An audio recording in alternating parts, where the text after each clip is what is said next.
Bismillahirrahmanirrahim. Assalamualaikum warahmatullahi wabarakatuh. Hamdan wa syukranillah, amma ba'du. Pertama-tama, bahkan yang paling utama, marilah kita panjatkan puji serta syukur kita kehadirat Allah Subhanahu wa taala yang telah memberikan kita beribu-ribu nikmat, di antaranya nikmat iman, Islam serta ihsan. Tak lupa juga salawat serta salam marilah kita limpah curahkan kepada junjungan kita, yakni habibana wa nabiyana wa rasulana sayyidina Muhammad sallallahu alaihi wasallam. Alhamdulillah, pada kesempatan yang berbahagia ini kita dapat bertemu dalam acara wawancara bersama Wakasek Kurikulum. Perkenalkan, saya Siti Soindah sebagai moderator.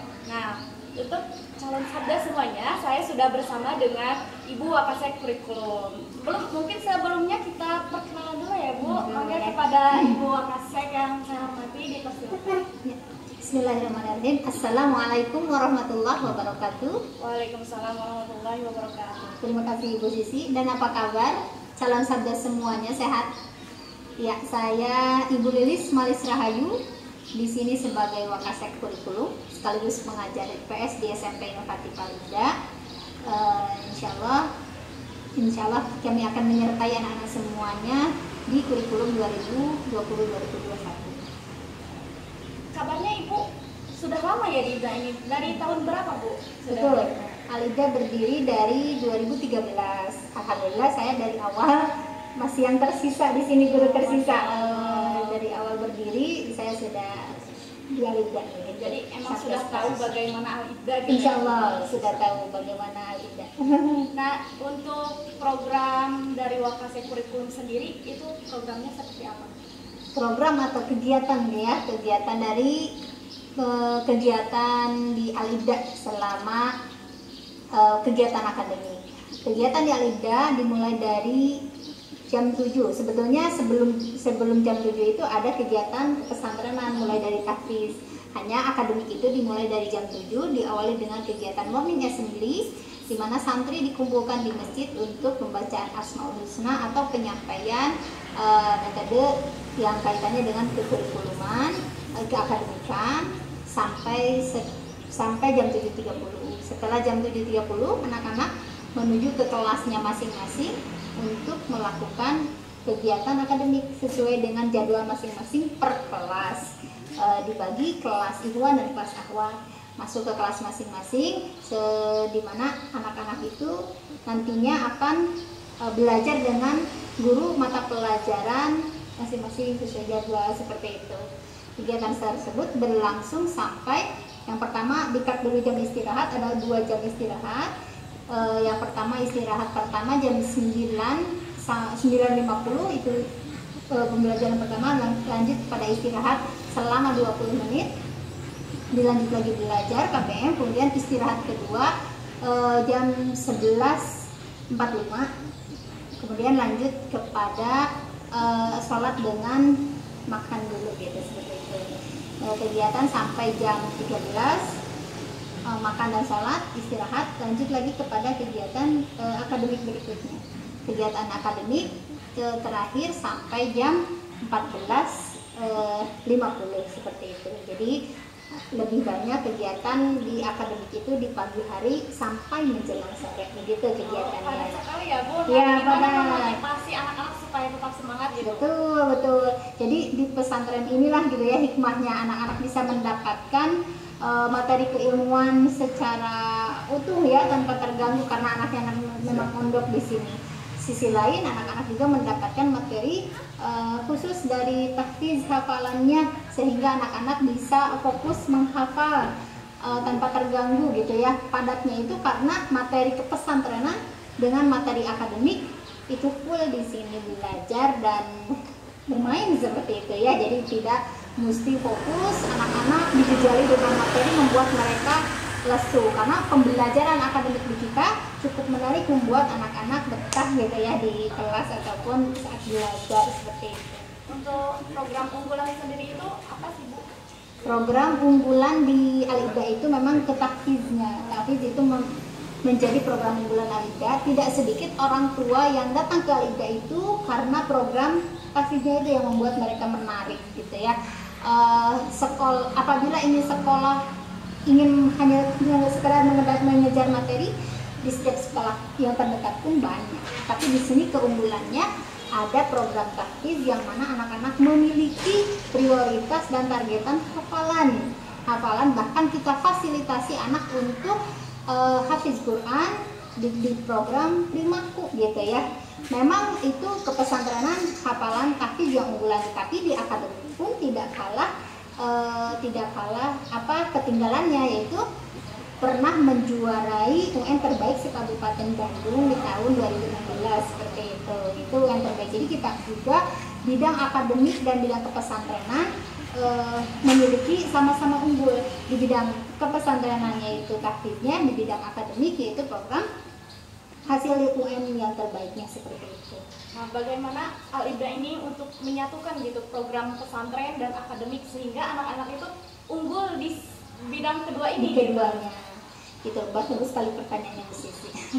Allah Subhanahu wa taala telah memberikan kelebihan kepada setiap umatnya. Apabila dia dekat dengan Allah Subhanahu wa taala, maka Allah pun akan senantiasa menolong umat tersebut dan mempermudah jalannya. Misalnya saja ketika anak atau santri dekat dengan Al-Qur'an, maka Allah pun akan permudah dia dengan keunggulan akademiknya. Wallahu alam bagaimana keajaibannya. Yang jelas anak tersebut padat dengan hafalan, tetapi sisi lain jarang dia baca atau buka buku, tetapi nilai akademiknya bagus-bagus gitu. Tidak sedikit orang yang hafiz Quran, akademiknya itu tidak sampai melonjak karena banyak ngafalin, tidak, justru dengan menghafal Al-Quran dia akan terasah hafalannya di bidang lain seperti itu. Jadi jangan merasa takut anak-anak semua apabila kita menghafal Quran, menghabiskan waktu sampai kita ketinggalan akademik. Tidak, Allah akan menolong kalian dengan dipermudah urusan lain karena kita dekat dengan Al-Quran. Jadi seperti itu salah sabda alumni dan calon sabda. Ternyata memang kalau misalnya kita sudah dekat dengan Al-Quran, sudah terbiasa sehari-hari kita dengan Al-Quran, maka urusan yang lain pun dipermudah. Seperti itu ya Bu? Betul. Nah, tadi kan udah membicarakan kegiatan, program. Nah, prestasi apa saja yang pernah diraih oleh Al-Ibda? Ya, betul. Alhamdulillah Al-Ibda selama 2013 di sini menoreh beberapa atau banyak prestasi. Prestasi yang kita unggulkan khususnya itu tahfiz, sudah menjuarai lomba tahfiz baik dari tingkat kabupaten sampai tingkat provinsi. Di provinsi sudah menjuarai juara dua gitu ya, di tingkat Jawa Barat. Kemudian begitupun di tingkat kabupaten. Selain lomba tahfiz itu paling sering menjuarai ya, dan karena menjadi unggulan. Kemudian ada juga LCC, kemudian SSC MIPA, kemudian cerpen, kemudian anak-anak menjuarai juga fotografi, kaligrafi, storytelling, puisi, kemudian poster, sampai murotal Quran. Banyak lagi yang lainnya kita dapat dibuktikan dengan banyaknya piala di Al-Ibda seperti itu. Jadi selain memang kita punya program unggulan tahfiz, tapi kita juga mendukung anak-anak yang misalnya senang fotografi, kita arahkan gitu ya. Al-Ibda ini pesantren modern ya anak-anak, jadi tidak mesti harus baca kitab Quran atau kitab kuning saja. Enggak, di sini bukan kitab kuning ya, tetapi kita program tahfiz baca Quran yang diunggulkan. Kemudian kita juga up to date dengan kegiatan yang diluncurkan oleh dari pihak dinas ataupun sekolah-sekolah yang boarding yang bonafit juga gitu. Kita setiap tahun selalu ikutan lomba dengan sekolah pesantren yang lainnya untuk studi banding juga, untuk promosi juga, sehingga makin tahun Al-Ibda semakin berkembang, semakin banyak peminat, semakin dikenal juga oleh masyarakat seperti itu. Dan kemarin yang terbaru kita tuh menjuarai lomba cerpen ya Bu? Betul. Satu dan kedua. Ya betul. Dan juga silat ya. Silat juga masuk, anaknya masih ada di sini. Insya Allah nanti akan kita tampilkan juga ya bukti-bukti keberhasilan anak-anak dalam bidang prestasi seperti itu. Mungkin para sabda semuanya, calon sabda dan alumni dicukupkan sekian dulu. Kalau masih penasaran, kita tunggu di sekolah tercinta kita. Cukup sekian. Assalamualaikum warahmatullahi wabarakatuh. Waalaikumsalam. Terima kasih atas waktunya. Sama-sama. Ketemu lagi dan ngobrol. Amin. Ya, bagi teman-teman yang masih penasaran tentang kegiatan pembelajaran dan semua kegiatan yang ada di Alibda, kalian bisa cek YouTube, Instagram, jangan lupa juga follow ya, karena di sana banyak sekali informasi mengenai Alibda ini.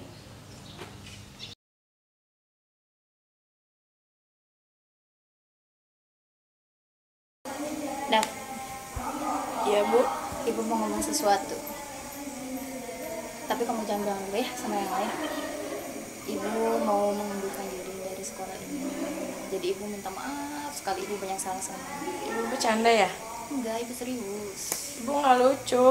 Enggak, ibu serius. Ini cuma cerita sama kamu aja ya. Enggak Ibu, teman-teman juga harus tahu. Ibu minta maaf sebelumnya.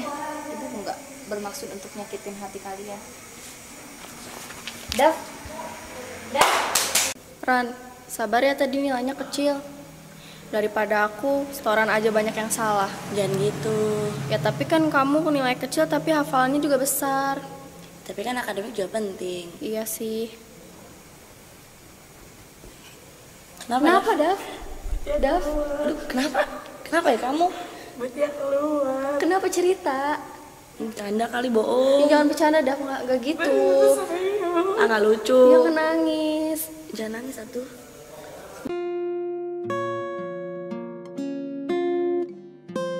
Engkau telah menjadi alasan untuk bertahan.